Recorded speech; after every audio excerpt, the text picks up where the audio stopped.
India's Foreign Minister Sushma Swaraj today snubbed Pakistan at the SAARC meeting on the sidelines of the UN General Secretary Assembly. Now, this comes just days after India called off talks with Pakistan on the sidelines of the UNGA after 3 policemen were kidnapped and killed by terrorists in Jammu and Kashmir. Sushma Swaraj left the SAARC inter-ministerial meeting midway, this even before the Pakistan had made its statement.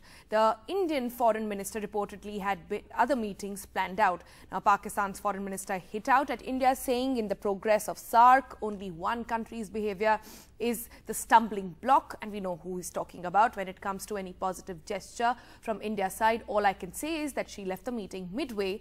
Maybe she wasn't feeling well, is what he said.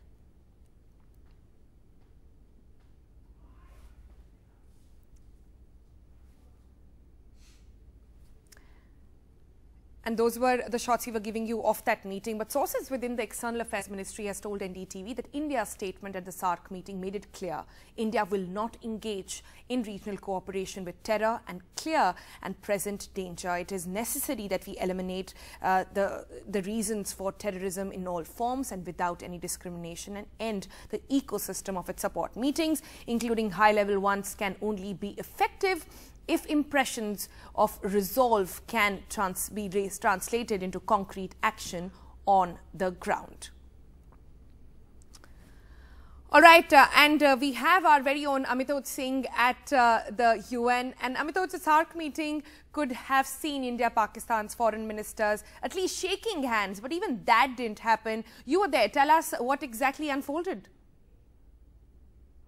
Right, it was perhaps one of the most frosty meetings I've seen, and I say frosty because even when Sushma Swaraj came for the SAARC informal ministers meet on the sidelines of the UN General Assembly, I'm right outside the UN headquarters in New York right now, even then Sushma Swaraj first went into a room to see for her team of people to actually make sure that when she enters the main room where Pakistan's foreign minister, Mr. Qureshi, had already been, he was already sitting, to make sure that when she enters, it doesn't look like she has to perhaps, pass by him, to acknowledge him, to have a handshake or any kind of thing like that.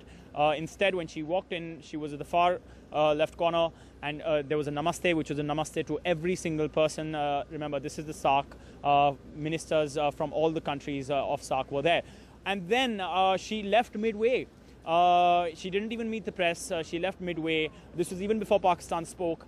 So it was in a sense a snub. It could be read as a snub, even though India has not said anything of the sort.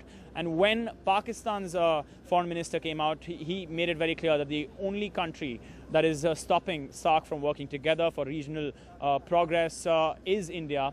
And he wasn't convinced by the argument India made that terror is looming. It is there, and terror and regional cooperation cannot go together. Of course, India released a statement of Sushma Swaraj at that SAARC meeting, which made it very clear that she believes that terror and regional cooperation cannot go together, and terror is still the biggest threat for the region. So it was a tricky situation, but the foreign minister of Pakistan coming out hard. India perhaps will have a press conference where the minister spokesperson perhaps will speak. We don't know, and that will be where we will ask some questions about what she felt or the foreign ministry in general felt about what the foreign minister of Pakistan had said.